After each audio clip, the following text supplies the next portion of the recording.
Days of weight loss சேலஞ்சில் 5th day இன்னைக்கு. எப்போதும் போல தான் ஃபஸ்ட்டு நிறைய தண்ணி குடித்தேன். மார்னிங் நிறைய தண்ணி குடித்தாலே பல நோய் வராமல் இருக்கும், பசியும் எடுக்காது. ஸோ ஹைட்ரேட்டடாக இருங்க. கொஞ்ச நேரம் ரிலாக்ஸாக உட்காந்து அப்புறம் உங்கள் கமெண்ட்ஸ்க்கெலாம் ரிப்ளை பண்ணிகிட்டு இருந்தேன். நீங்கள் நிறைய டவுட்ஸ் கேட்டிருக்கீங்க, எல்லாமே நான் நோட் பண்ணி வச்சுருக்கேன். சிலதுக்கு அப்போவே ஆன்சர் பண்ணியிருக்கேன், சிலது நோட் பண்ணி வச்சுருக்கேன். நான் ஒரு தனி வீடியோவில் அதை போடுறேன். இன்றைக்கி நான் நிறைய அப்பர் பாடி ஒர்க் அவுட்ஸ் பண்ணினேன். புதுசாக ஒர்க் அவுட் பண்ணுறவங்க கம்மியான கவுண்ட்டில் பண்ணுங்கள். நிறைய பண்ணினா மசில் தான் பிடிக்கும், அப்புறம் அடுத்த நாள் செய்ய முடியாமல் ஆயிரும். நான் ஆல்ரெடி சொன்ன மாதிரி தான் கொஞ்சம் கொஞ்சமாக தான் ஒரு புது வேலைக்கு நம்ம உடம்ப பழக்கணும்.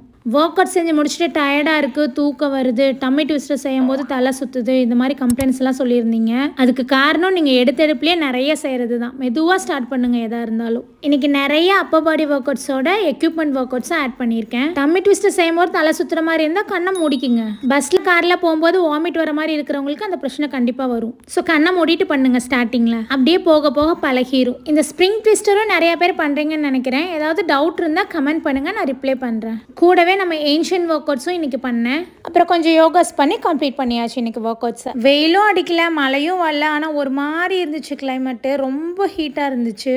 அதுலேயே ஒர்க் அவுட் பண்ணினதுக்கும் அதுக்கும் ரொம்ப டயர்ட் ஆகிட்டேன்.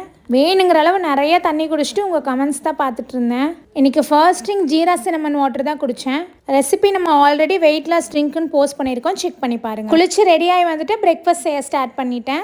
என்னோட ஃபேவரட், நம்ம சப்ஸ்கிரைபர்ஸ் நிறையா பேரோட ஃபேவரட் இந்த ஆலியா பட் பீட்ரூட் சாலட் தான் இன்றைக்கி. கூடவே கொஞ்சம் பாசிப்பயிறு வேக வச்சு துளியூண்டு எண்ணெயில் தாளிச்சது. பசிக்கவே இல்லையா, அதான் லஞ்சும் செஞ்சு முடிச்சிடலான்னு கையோட செய்ய ஸ்டார்ட் பண்ணிட்டேன். நெல்லிக்காய் சாதத்துக்கு இந்த இன்க்ரீடியன்ஸ் எல்லாம் எடுத்து வச்சுருக்கேன்.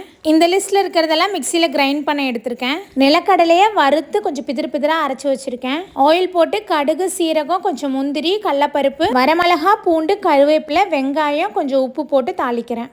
அடுத்து நம்ம அரைச்ச நெல்லிக்காய் தேங்காய் பேஸ்ட்டு இதில் ஆட் பண்ணிடுறேன். கொஞ்சம் வணக்கிட்டு குடமிளகா கொஞ்சம் அறுத்து வச்சுருந்தேன், அதுவும் மஞ்சத்தூளும் போட்டுட்டேன். லாஸ்ட்டாக கொரப்பாக அரைச்ச நிலக்கடலை போட்டு மிக்ஸ் பண்ணிவிட்டு சாதம் ஆட் பண்ணால் நம்ம நெல்லிக்காய் சாதம் ரெடி. இதில் இருக்கிற பெரிய நெல்லிக்காய், குடமிளகா வெயிட் லாஸ்க்கு ஹெல்ப் பண்ணும். வேர்க்கடலையில நல்ல ப்ரோட்டீன் இருக்குது, டேஸ்ட்டும் செம்மையாக இருக்கும். செஞ்சு வச்சுட்டு என்னோட பிரேக்ஃபாஸ்ட் சாப்பிட வந்துட்டேன். இந்த பீட்ரூட் சாலடுக்கே நான் ஒரு அடிமைனே சொல்லலாம். இந்த ஐஸ்கிரீம் சாக்லேட் கிரேவிங்ஸ்லாம் இருந்துச்சுன்னு வைங்க, இது செஞ்சு சாப்பிடுங்க, சரியான டேஸ்ட்டாக இருக்கும். அவ்வளோ டேஸ்ட் இருக்குங்க. அப்படியே பயிரும் சாப்பிட்டு என்னோட பிரேக்ஃபாஸ்ட் கம்ப்ளீட் பண்ணிவிட்டு ஒர்க் பண்ண ஸ்டார்ட் பண்ணியாச்சு. ஒர்க் பண்ணிவிட்டு ஒரு 12 o'clock போல் கொஞ்சம் நட்ஸு சாப்பிட்டேன். நிறையா நட்ஸ் சாப்பிட்றதும் வெயிட் போடும் கண்டிப்பாக. ஸோ எதுவுமே அளவாக எடுத்துக்குங்க. இன்றைக்கி லஞ்சுக்கு நான் செஞ்ச நெல்லிக்காய் சாதம், கொஞ்சம் பயிரும் பீட்ரூட் சாலடும் இருந்துச்சு, அதுவும் எடுத்திருக்கேன். கேரட்டு, கொஞ்சமாக மாங்காய் எடுத்திருக்கேன். பிளேட்டே கலர்ஃபுல்லாக இருக்குல்ல, சாப்பிட்றதுக்கும் செம்மையாக இருந்துச்சு. இன்ட்ரெஸ்ட் இருந்தால் நெல்லிக்காய் சாதம் ஒரு டைம் ட்ரை பண்ணி பாருங்கள், ரொம்ப நல்லாயிருக்கும். டேஸ்ட்டும் ஆஹா ஓஹோன்னு சொல்லுவீங்க கண்டிப்பாக. எல்லாத்தையும் சேர்த்து ஒரு பைட் வைக்கும்போது அவ்வளோ சாட்டிஸ்ஃபேக்ஷனாக இருந்துச்சு. எல்லா கலர்ஸும் இருக்கா, மேபி அந்த ஆனந்தம் போல். சாப்பிட்டு முடிச்சுட்டு நிறைய தண்ணி குடிச்சிட்டு ஒர்க் பண்ண ஸ்டார்ட் பண்ணிட்டேன்.